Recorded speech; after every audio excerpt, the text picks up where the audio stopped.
driven towards goal. Ryan Gravenberg, a superb save from Dean Henry across the face. Works it round the corner for Alan Ward from outside the penalty. Macheta! How's that not gone in? Pino, Virch is pushed away by Henderson. And behind by Chris Richards. Space for McAllister. He's back to Isak. Isak bearing down on goal. Tries to sort his feet out. He's using wide of the far post. About, of course, they are a team that has been newly promoted back to the league in there, and we'll be looking into that. Of course, the game that will be coming up tomorrow between Nebi Football Club up against the United team itself. That's Nebi Football Club in there, and I can tell you, I know you guys are fresh from the West Nile derby between by the Black Angels and Nebi Football Club, which ended 1-1. And prior to that, then again tomorrow, Nebi has got a very big game against Igaga United. Also this evening, as I talk now, I pass around the ground. Yes. They train under Iganga United already after 6 years. They have been relegated. I remember. That draw against the Black Angels in that regard, how motivated do you think the boys are? Experienced teams in the big league history. Okay, thank you. Nice question there, Jiro. You know, Barokoro has been a slaughtering ground for some of the teams who were traveling to Paida to face them at Barokoro, and it's the shortest ground. But it was a huge going for Team Nebi Central because all odds were going the side of Team Paida Black Angel with the capability of the players they have, and also the experience in the big league they had for the other season. They defended the new debutante. People were just giving out to Team Paida Black Angel and Nebi Central will be stomach to 4 goals. But after picking a point against Black Angel, now their only intention is that tomorrow again is Iganga must obey. And you know, when you're playing low ground, yes, it's not easy for you to move out without something, because the fans are there, the players and the management, the whole things, and also the backup from that is the Moko Eddie Kenzo. Yes. So that tells you that there's something good. Look at their game against Gramashaka. There was a winning prize which was given to them, and also they did. So I hope nothing much other than the center. They are just winning and just waiting. That boat is just itching down, just waiting for Iganga tomorrow. Okay. Yes, let's first talk about the issue of the jersey. Of course, on the jersey, I'm seeing a logo of Godfrey, one of the leading actual manufacturer for the jersey here in Africa, based in Ethiopia. And on the other side, I see I saw something like a coffee kind of set up there. What has been the partnership like with the coffee down in Nebi municipality or in Zombo? Okay, thank you.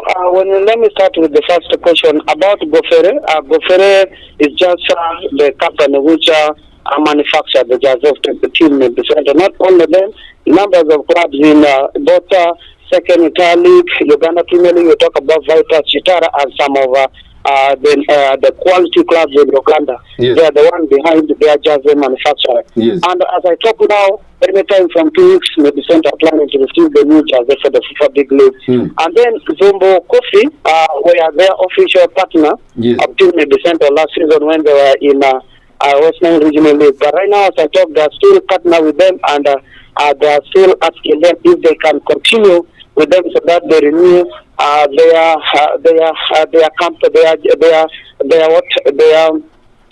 their things in front of their jersey. That's what is going on. That Jumbo Coffee partner, they have been working with the defender hand to hand. That's what I can tell you. Right. And also, they are planning to have new jersey in 2 weeks to come. But Frank, let's first talk about this team of Nebi Football Club. I know this is the only team playing in the entire Nebi district in the big league. How has fans perceiving this team? Like, do they want this team to be in the league, or they want this team to actually move forward into the Southern Ghana Premier League next season? What has been the reaction like in Nebi municipality? Okay, according to what I'm getting from some of the stakeholders and the board, their target is that if this season they can finish from top 6, that that is their main target. But their aim is to go to a big Uganda Premier League. Maybe next season, that's when they will structure very well. And also with a huge plan from Muko Edikenzo, I think they're also hoping a lot to have a new Costa. That is also in their plan. So many things there. Okay. That's what I can tell you. But about the people of Ned, they are very happy about the big league, and they are so welcoming about that big league which they have received after 6 years. Right. Let's first talk about the gate fee itself tomorrow. How much is it being planned or arranged to have this game to watch tomorrow? How much is the gate fee? The gate fee will still remain. Adults will assess that date at 5,000, and then kids will be assessing it at 2,000. And I'm going to know we are expecting thousands of people to come. And when you look at the people, you cannot say that by the black ground. As I'm moving in the town, people are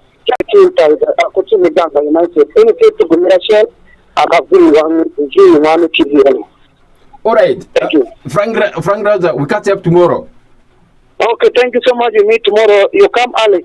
All right. After here, I think and with him, we always interact a lot when it comes to information from a greater Nabi or at those ends of Pakwati. That's when the warriors connect together. And if he wants opportunity to capitalize on the advantage that this team will be playing against Navy State Football Club first before they travel here in a row to come and play on the Football Club on Sunday. This will be one of the most games that I think Honduras will be keeping their tabs on, and they really needed to win this game. Of course, after starting the season poor, always in a very disorganizing way. Definitely after home here, you need to pick out what to call maximum results. Of course, big league is all about winning your home games.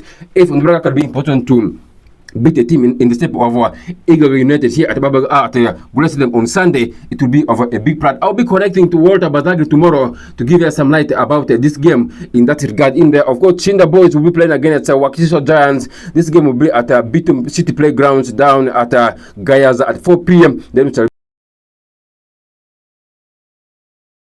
over Kylian Mbappe making another new history in the UEFA Champions League history. Of course, I'll be telling you what he has done, and I'll be previewing for you some of the biggest games coming up today in the Champions League. Of course, PSG will be up against Barcelona. Then Arsenal will be hosting a team in the step of Olympique Marseille. All these games here never did that, and that was the reason as to why his actions and his way of actually contacting himself into most abundant scandal mismanaged in my own view. A player of his caliber, a player of his level, I thought he has kind of learned a lot in everything. I expected him to come into what we call a mutual agreement, other than quitting a team mysteriously. Much as you see, they first signed the contract, but he wants to go to to the team, maybe one of the powerhouses in East African football, or is one of the powerhouses in African football.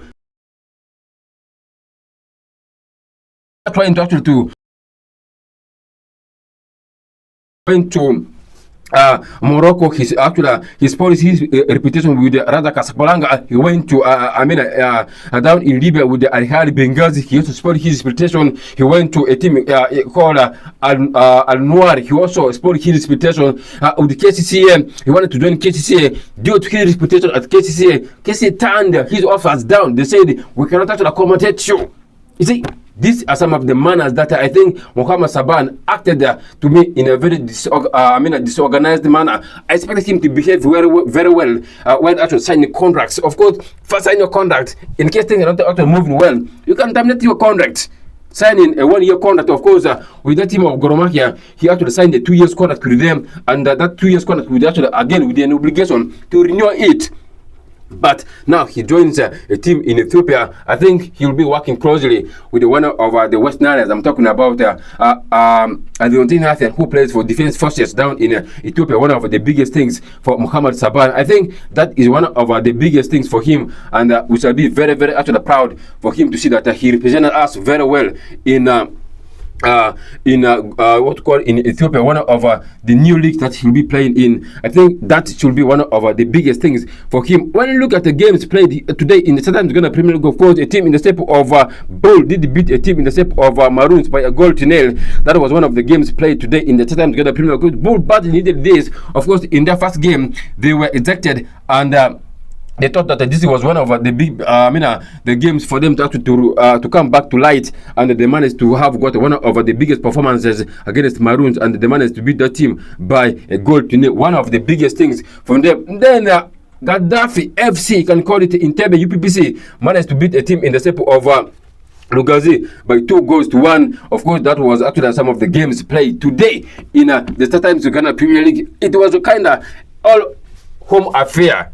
That's why I was telling you, it's very much important for you to win your first game at home. If you don't win your home games, definitely away games are always very tricky, and comes with a lot of expectations, comes with a lot of tempo, comes with a lot of vigor, and the fans away are always very much aggressive. And with the new format of the Southern Ghana Premier League, if you don't win your home games, definitely you will be facing the consequences. I think Bull managed to beat a team in the shape of Maroons today 1-0 at the football technical center in Nzeru. Then Gaddafi Football Club in Entebbe UPPC managed to beat Lugazi FC by 2-1. This game was played at Bugonga Fisheries Ground down in Entebbe, one of the beautiful venues to host games. I can tell you that is one of the beautiful games. Of course, when you look at Entebbe UPPC or the Gaddafi Football Club, their first game was a loss for them. A team in the state of Buhimba Saints United, one of the newest promoted teams in the Southern Ghana Premier League, did actually beat them. Of course,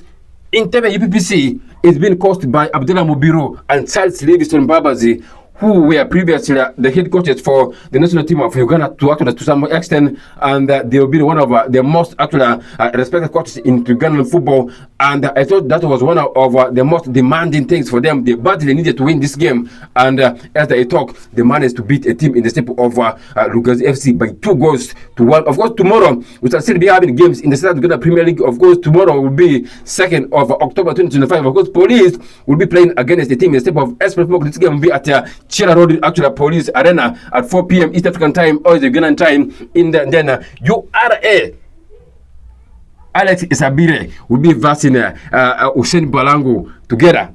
This is going to be one of the most standardized games to watch. Of course, Next Football Club, after having that actually embarrassing ejection from the CAF Confederation Cup, they would like to make amends into the Southern Ghana Premier League. Of course, they have been a consistent performer, or a consistent team when it comes to performance into the Southern Ghana Premier League. For the last 2 seasons, this team has been consistent when it comes to making those actual good performances in there. And then URA of late has been struggling a little bit, but I can tell you, this is going to be another different season. URA have kind of reinforced themselves a little bit in the transfer market, and again, a team in the shape of NEC also reinforced themselves. All the tacticians are good to go, and they all have got the same paper, CAF A. Alex Sabire, CAF A, and I'm one of the biggest actually admirers of Alex Sabire. I think he deserves respect into Ghanaian football. Alex Sabire, not forgetting Hussein Balango. These are some of the unsung actual coaches into Ghanaian football. I just have some kind of actual discussion actually off air with someone and say that these are the coaches whom I think, if given time, if trusted, these coaches can be in position to make things turn around for Uganda Prince. These issues of going for coaches abroad, we did see coaches like Mike Hillary Mutebi making statements into Ghanaian football, the likes of Abdullah Mubiru, the Megan Board of this world. But I can tell you, this Hussein Balango at NEC. Then you have got a coach in the step of Alex Sabire at URA. These are promising coaches. They are still very young. One of these days, I'll be having what we call one of the big interviews on Fridays with one of the most actually decorated sports journalists around. I'll be actually breaking down some of the stories regarding the coaches who are kind of unsung, but they are much more talented than coaches who have been regarded as the best coaches in Ugandan football. I'll be having a discussion about that, but I can tell you, Hussein Balangu and Alex Isabire, these are my current coaches in Uganda that I think, if given time, if given money, if given everything, they are coaches that I think they can be important to assemble a very good team, a team that can be important to compete for other actual engagements. They have got the brain for football, they have got the IQ, they have got that discipline level with players, they always have got that code of conduct. Ethics-wise, they are very good. I can tell you, these are my best coaches in Uganda football right now. Leave alone other coaches. Ivan Zakis of this world, matters they are foreign coaches, but I'm talking about the locally based coaches. They are professional. These issues of jumping into players' contracts, it's not there with them. They are kind of very, very, very versatile professional in whatever thing they do. Their code of conduct, like I said, is very, very much positively appreciated into Ghana football. I have done a lot of research on them, and I have got enough of conversations with some of the stakeholders all over the country about them. They are really good coaches, and I'm quite sure they'll be having one of the most biggest games in this game will be tomorrow at 8 p.m. live on TV at Native Football. URA neck. Don't miss this game. 8 p.m. East African time. Then on Friday, we shall be seeing Bukima Saints United will be up against Calvary Football Club. That has been one of the talking points here. Of course, this game will be at Royals Park, actually down in Butema at 4 p.m. Then Mbarara City at the new actually at their home. I'm talking about Kateka. That has been approved today. They'll be actually playing their game at Kateka against UPDF. It's already confirmed. This team will be playing their game at Kateka down in Mbarara. Of course, this team has been playing their games away from home. Of course, their new home was kind of not actually approved by by FIFA India, and it has been confirmed today that this team will be playing their games on down in Mbarara at Kataka Stadium in the effective of the Friday 3rd of October in that regard. And then this team will be playing Chitara will be playing against Vipers. This game will be at Mandela National Stadium at 5 p.m. Nampole. Then KCC will be playing against AC Villa. This is what we call a double header fixture. A double header fixture, one of the beautiful actual games. What Chitara has kind of organized themselves. I can tell you, Chitara got a very big actual project coming up, and they have been actually funded already. I'll be actually throwing for you some light about that in that actually.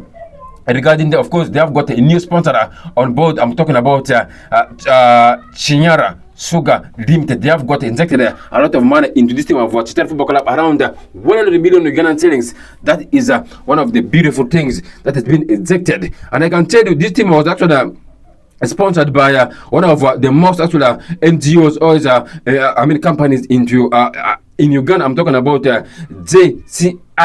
Of course, they were the previous sponsors of them, and that contract has come to an end. It has kind of expired with them, and I can tell you, JCAI actually did actually give this State Football Club around 200 million Ugandan shillings, but Chinyara Sugar Works Limited opted to give them 1 million or 100 million Ugandan shillings. This is one of the new things for this team of Chitara. They are kind of very much actually prepared for this game, and they are kind of motivated. I can tell you, the crowd is already massive supporting this team down in Hoima, and people around Hoima are kind of really pleased with this team, and they are ready to support this team. And I can tell you, this team is going to be getting a lot from this. Of course, they'll be having the logo of the Chinyara Sugar actually logo in there, or actually on their jersey. Then again, they'll be actually having their jerseys with the things. Of course, every match days they'll be having some of the market things advertised there,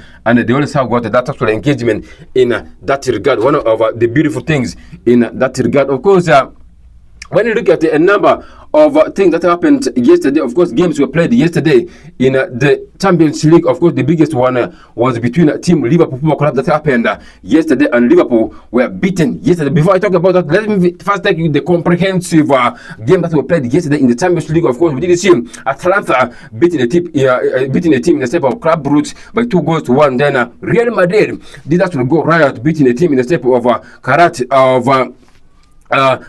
in there by 5-0. Then Atletico Madrid, this team is on fire. Over the weekend, they did beat a team in the step of Real Madrid by 5 goals in there. And again, they have gone into beat a team in the step of Eintracht Frankfurt by 5-1 yet again. Then Spurs came from 2 goals down to draw 2-2 with Bono Greens, and Chelsea managed to beat Benfica. That actually they actually did welcome back what to call Jose Felix Moreno at Stamford Bridge, and Chelsea managed to beat a team in the step of Benfica by 1-0. It was through Alenda Granato's effort that actually resulted into an all-goal scored in that regard, but I can tell you Chelsea capitalized on that, and they managed to beat Benfica by 1-0. Galatasaray subjected Liverpool to their second defeat of the season, beating them by by 1-0. Then Inter Milan did beat a team in the shape of Slavia Prague by 3-1. Marseille still on form, and they are still unbeaten in all competitions. They did beat a team in the shape of Ajax by 4-0. They were actually poor form continues for Ajax in there. And then Pafos were beaten 5-1 by a team in the shape of a team in the step of Bayern Munich. Vincent Kompany is actually making statements in that team of Bayern, and he keeps actually making headlines. And Harry Kane once again also keeps on making headlines in that regard. Of course, today there are a number of games coming up in the Champions League. Of course, one of the biggest ones he's talking about is Barcelona welcoming a team in the step of Paris Saint-Germain, one of the biggest. I can tell you, PSG have got a number of senior players who are injury out for them, and this is going to be one of the biggest things for this team of Paris Saint-Germain. So we are going to be seeing how PSG will be in position to have got one of the brilliant performances against Barcelona. So this game will be at 10 p.m.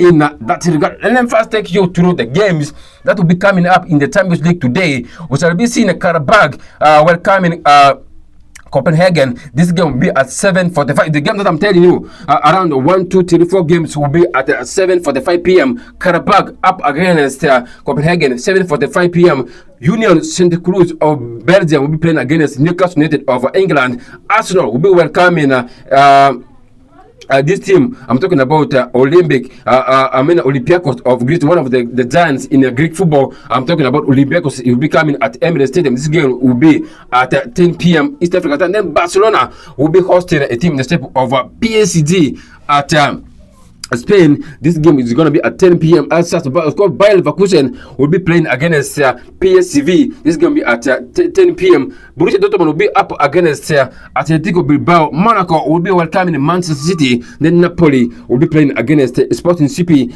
In that regard, of course, Villarreal will be welcoming a team in the shape of Juventus. In that regard, but let's first talk about the game that are coming up today, because I have only prepared between Arsenal and Team PSG. These are my picks of the biggest games I'll be talking about in the Champions League. Of course, I won't talk about some of them. Of course, time won't allow us to go far in there. Of course, we do have got other interesting programs coming in that order. Of course, when you look at the game between Arsenal and Olympiacos, this is going to be one of the beautiful games. I can tell you, Arsenal returned to UEFA Champions League actually when they are to take on one of the biggest clubs called the Bogies of the Greek or the Europe. I can tell you this is going to be one of an interesting game to watch. And Arsenal comes into this game with a lot of comfort after having that actually good run in the Champions League, after picking up one of the biggest performance in the Champions League again, also beating Newcastle United. They come into this game with their heads up. They are coming into this game with a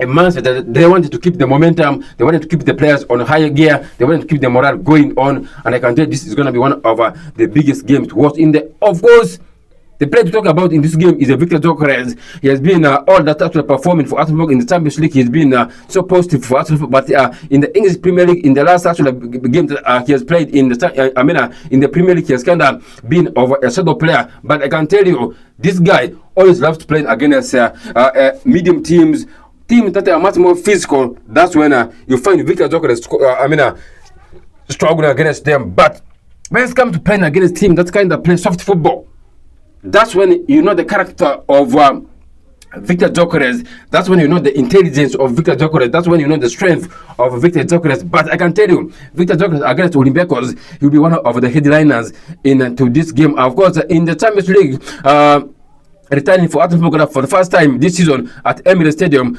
Arsenal will be facing a familiar team in the step of Olympiacos, who were seen as a big team of sorts in the past. And the Gunners opened their account into the Champions League with an accomplished victory over Atletico Bilbao away from home. And this is now going to be one of the biggest things for them, welcoming a team in the step of Greek and Greek giants. I'm talking about Olympiacos at Emirates Stadium. It's going to be one of the most biggest things for this team of Arsenal Football Club. But expect a lot of challenge for Mikel Arteta to do in this game today. Of course, one of the teams Arsenal is having, this team is really compact. This team has got the squad depth, it has got the balance, and I can tell you, Mikel Arteta will struggle a little bit when it comes to summoning his players to start up into this game. Of course, expect players like and keep one of the loanees actually into this team of Arsenal to have got a chance. Of course, he has got some kind of injury, but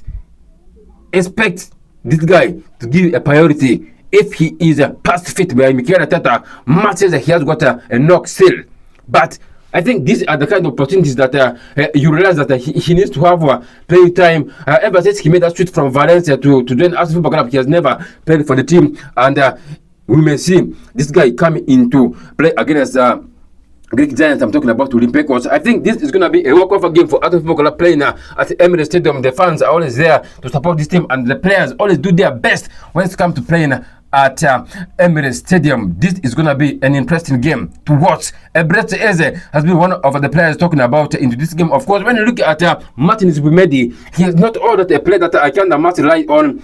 You realize that Mikel Arteta, when a team is much more of a physical team, Mikel Arteta normal goes for what we call double pivots, or is double players who can actually defend very well in there. Of course, when you look at the game that they played against Newcastle today, Mikel Arteta opted to go with what to call two number 6 or two shadow midfielders.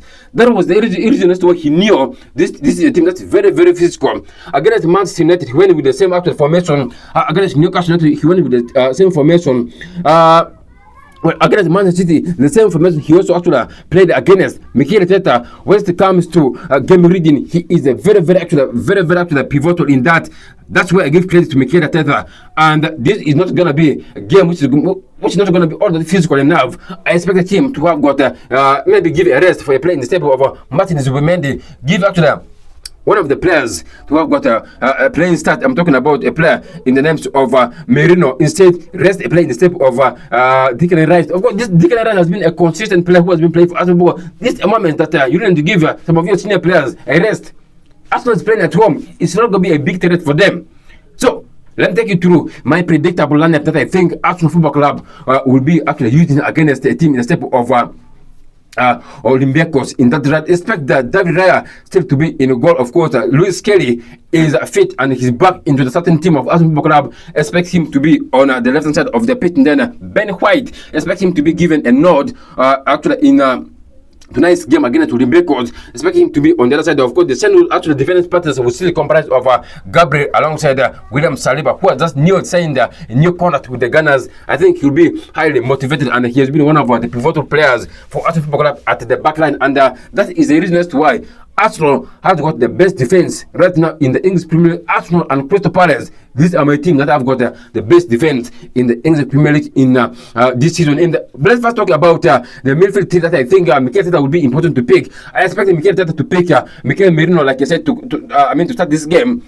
I expect him to start Martin Zubimendi. Of course, he first have to learn how things are done. He has to come in and play a number of games for him to acclimatize to the atmosphere at the Emirates Stadium. Of course, that vibe, that's where he always did that vibe, and he wants to be always at the peak of his game. I expected him to be in that game. Of course, Martin Odegaard has been a player who has been bent material of late. I expected him to be having a nod in that regard. I expected Brett Eze to be on the other side, and then Bukayo Saka on the other side, and then Victor Gyökeres leading the line. This is my probable lineup that I think Arsenal will be in position to use. That is what I actually see in tonight's game in that actual regard. Let's first talk about the Barcelona game against PSG. This game is going to be one of the biggest games to talk about in the UEFA Champions League. Of course, Barcelona and PSG will aim to have got a 4-leg actual start into the Champions League. Of course, we did see a team Barcelona Football Club having an epic game against a certain Newcastle United at Goodison Park. That was one of the beautiful games I watched from Newcastle United. Matches they kind of approach this game with their high tempo. That was the reason as to why the players got tired. Against Barcelona, you cannot play that kind of tempo. If you play high tempo football against Barcelona, that's when Barcelona will kill you off. And that was one of the challenges for that team of Newcastle United. But I don't want to talk about that game anymore. Of course, PSG is going to be one of the most teams that this team is kind of going to be playing tonight. Of course, these teams are fared enough in the Champions League. Of course, the recent one was way back in 2023. 2023-2024 season, where Paris Saint-Germain managed to cruise past Barcelona on a 6-4 aggregate. This is going to be one of the beautiful games to watch in there. Of course, PSG are going to be a team that's going to be struggling. Of course, a number of players are missing out for them. Before I tell you the team news, I can tell you Barcelona are on form. They are a team that doesn't struggle so much. They are a team that is so quick. They are a team that actually looks a little bit so threatened up front. And their biggest problem has been the defensive backline for them. And I can tell you, Team PSG needed to do a lot if they are to actually come on top against Barcelona, and this game is going to be a tricky one for Team Barcelona Football Club. So let's first talk about the team news in this game. When you look at the team news, Hans Flick has got no new injury concerns actually hampering his actually preparation ahead of their clash with the team Paris Saint-Germain tonight. Of course, Marc-Andre ter Stegen has a back injury. Joan Garcia has actually a knee problem. Gavi has a knee problem.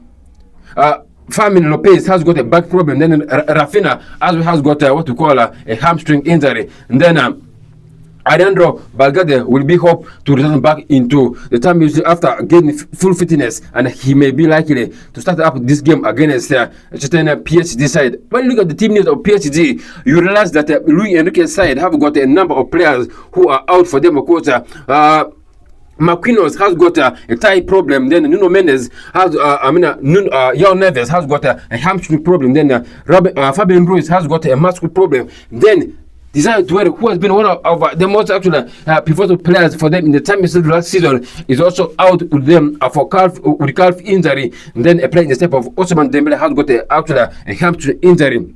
Additionally, Luis Enrique is also sweating over the fitness level of Carvajal. He is still 50-50. Not forgetting Vitina. These are players who are yet 50-50, and they are yet going to be assessed in the. When you look at the PSG starting lineup that I think that PSG may be likely using against Barcelona, you realize that PSG, after letting go actually a player in the step of Donnarumma to Manchester City, they actually signed a goalkeeper in the name of Lucas Cavacia. Of course, he is going to be an automatic pick in the goal line. Of course, he'll be at the goal post for Team Paris Saint-Germain in that regard in a 4-2 the famous 4-3-3 formation. Of course, the backline will comprise of Achraf Hakimi and a player in the same of Zabani, not forgetting Pato, not forgetting Nuno Mendes. These are the players that are going to be at the back for Team Paris Saint-Germain. Then the unity, the midfield unity will comprise of a player in the step of Vitina that will be playing alongside Portuguese. A player in the step of Lee Kang and Zaire Emery. These are the players who are going to be playing for Paris Saint-Germain in the midfield three. Then in the final third for Paris Saint-Germain, expect a player in the shape of Goncalo Ramos to lead to spare that team of Paris Saint-Germain. And then support him on the other side, it will be Bradley Barcola, and a player in the shape of Ibrahima Mbaye will be completing the final third, or the offensive actually the responsibilities for that team of Paris Saint-Germain. It's going to be a tantalizing game, and I'll be hoping for the best of the performance for that team of Paris Saint-Germain. Of course, a number of players are out for them. Imagine senior players, João Neves out, Dembélé out, a player in the names of Marquinhos out, Nuno Mendes out. You see, this is going to be a mountain climbing fixture for this team of PSG. But I'm looking at Barcelona Football Club capitalizing on the advantage of the injuries that Paris Saint-Germain is having. Barcelona is going to be running riot against a team in the shape of Paris Saint-Germain. So when you look at Barcelona setup, you realize that they play in the shape of Wojciech Szczesny will be actually an automatic pick in the goal line. Of course, the other side, on the left-hand side of the pitch, will be having a play in the shape of Martin, and then Kubarasi will be playing alongside Garcia in that actually central defense partners. And then on the other side, you'll be having Jules Koundé playing on the right-hand side of the pitch. I can tell you, Jules Koundé has cemented himself to be one of the biggest players to talk about for Barcelona Football Club. He is really a player to talk about defensively. He is very okay. supporting the midfielders. He's very okay offensively. He's very okay. Jules Koundé, I can tell you, Hans Flick has kind of added some actual level of highness in his football. And Jules Koundé is one of the players who is currently on form in the team of Barcelona Football Club. And it will be interesting to see.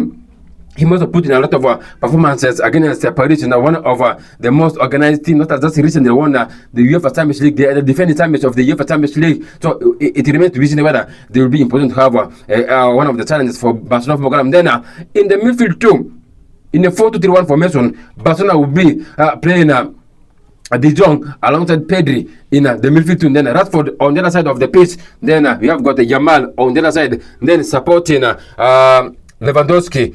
Up front is Dani Olmo. Of course, we all know for Team Barcelona Football Club, their player I'm talking about, Rafinha, is out for them with some kind of injuries, and he'll be missing this game out for them.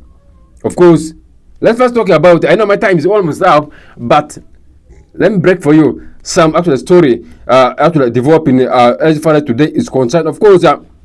Real Madrid national superstar, I'm talking about Kylian Mbappe. This guy, currently, he is on form and he's making actual records in the Champions League. Of course, he has surpassed Cristiano Ronaldo's Champions League record. Guess what? The number of games that Cristiano Ronaldo played in, Kylian Mbappe hasn't reached that tally, but he has scored a number of goals already. With his 3 goals against Calvary, Kylian Mbappe joined an exclusive group of 6 players who have scored 60 goals in or more goals in the Champions League history. While Kylian Mbappe is still on a 60 goal mark, he has actually reached the milestone in fewer games than some of the players in the league. Some of the players in the Champions League. Talking about Cristiano Ronaldo, Kylian Mbappe needed only. You see, he has played only 89 games and he has scored 60 goals in the Champions League. This is a very big milestone. 60 goals in 89 goals. 60 goals in 89 games, all the matches played in the Champions League history for him. And Cristiano Ronaldo played a number of games in the Champions League around 98 for Cristiano Ronaldo. Kylian Mbappe played 89 to score 60 goals in the Champions League. Cristiano Ronaldo played 98 games to score 60 goals in the Champions League. And then playing the step of Lionel Messi played around 80 games. You see, this is a very big milestone for a player in the step of Kylian Mbappe, surpassing all the legends. One of the players that come in that order is a player in the step of Robert Lewandowski. He has made 85 appearances before scoring that goal tally. That is something that I thought Kylian Mbappe has kind of achieved in that actual regard. But when you talk about the overall goal scorer in the Champions League, in the history of the Champions League, Cristiano Ronaldo has scored more goals in the Champions League than any other player in the world. He has scored around 140 goals in the Champions League. Then Lionel Messi sits second with 129 goals in the Champions League. That is one of the beautiful things for him. Robert Lewandowski has 129 goals to his name in the Champions League, followed by Raul, one of the legends for Team Real Madrid. He has got 71 goals. And then Karim Benzema has got 90 goals. These are some of the things that I thought I needed to let you know. Of course, when you look at the transfers news, one of the biggest stories developing today is Team Tottenham Hotspur among us clubs also monitoring the situation of England defender. I'm talking about Mark Guehi. Of course, he was supposed to join Liverpool Football Club, but that deal flopped in. And I can tell you, Paris Saint-Germain are talking about him. Liverpool is still talking about him. Real Madrid is talking about him. Barcelona is talking about him. Manchester City is talking about him. This guy is currently is on the market. And if this team of Crystal Palace is wise enough, they're supposed to actually come down into contract terms with him. Probably tie him to another contract, maybe 1 year or 2 years contract, to avoid some of the issues of him going on free contract. He is a player who has been a consistent player. He is the reason as to why Crystal Palace is performing very well in the Premier League. He is the reason as to why Crystal Palace is making a lot of actual moves into games. He's a leader. He's the fighter. And again, he's a captain for the team of Crystal Palace. There's need for him to quit that team of Crystal Palace. If at all, other offers come for him. Of course, Paris Saint-Germain is the big club. They will be getting that big money. At Real Madrid, he'll be getting that big money. If he crosses over to Manchester City, trust me, Manchester City can give him that good amount of money. Barcelona can do that. Liverpool pays players, but their money is not all that highly. So it remains to be seen how this actual move will be happening in for him, for a player in the shape of Mark Guehi. He's a talented player, of course.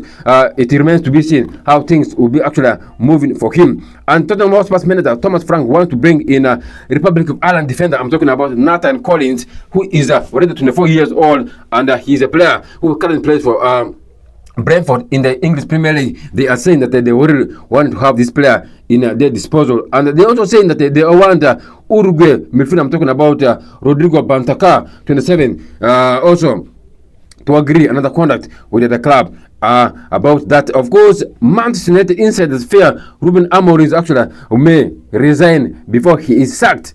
Of course, when you look at Ruben Amorim at Manchester United, there's something that's actually happening with him. Of course, whenever Bruno Fernandes is taking penalties, he faces down. He doesn't look at Bruno Fernandes when he's actually taking penalties. That clearly says that there has been some kind of disagreement between the players already at Manchester United. When you look at the body language of the players of Manchester United, you definitely realize that Manchester United players have got a poor body language when it comes to playing games. And Ruben Amorim is now kind of looking at angles of resigning at Manchester United and being sacked. Of course, when you are sacked, it sounds a little bit bad on your side, but I can tell you, when things are not moving well for you, quit. Just say, I've done my part already, things are not moving well or actually on my side, leave. Of course, Ruben Amorim seems to be all that authoritative at Manchester United. He wants to sit, actually he wants to sit down with his back three. What is not working in the Premier League? The players are not there at Manchester United, that's the truth. His back three can work, but the players are not there at Manchester United. And when you look at the current crop of players at the Manchester United, these players can actually play a formation apart from back three.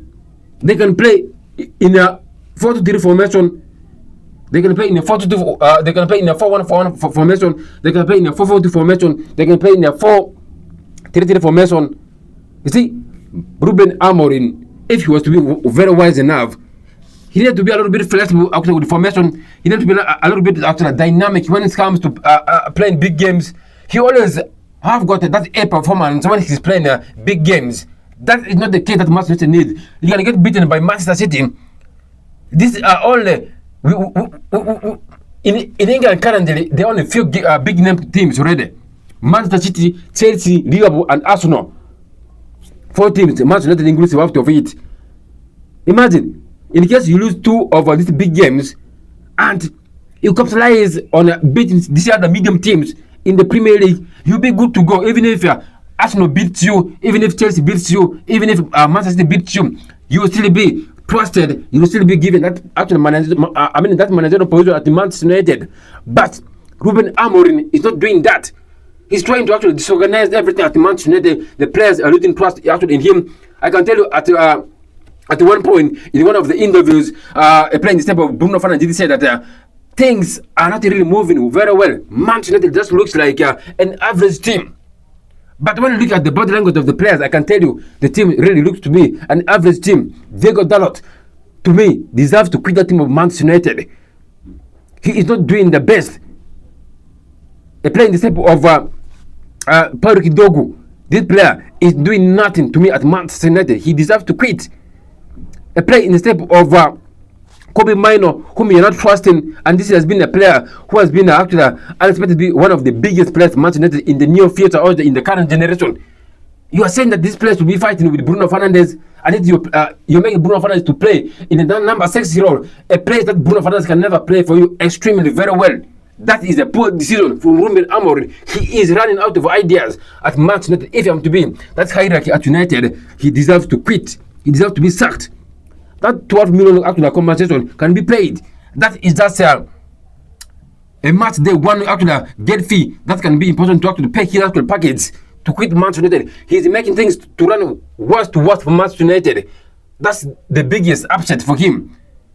One of the most touching things, and Manchester United fans, I can tell you, if you're watching, Ruben Amorim is spoiling everything for you at Old Trafford. This team, for it to come back to glory days, it will be very hard at the Ruben Amorim. The vote will definitely continue. If that one continues in, I can tell you, Ruben Amorim can easily be sacked. When Rooney came on board, criticizing him, Rio Ferdinand criticized him, Michael Owen, Gary Neville of this one, they criticize him. I can tell you the pressure is not on Ruben Amorim. The game against Sunderland, if he doesn't actually perform to the expectation, expect this guy to be sacked by immediate effect.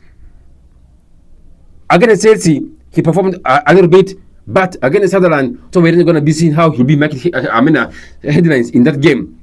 And he always think around when it comes to his player selection. That is one of the biggest things for him. He has stayed at Manchester United for a number of games now. Why can't you pick your starting lineup?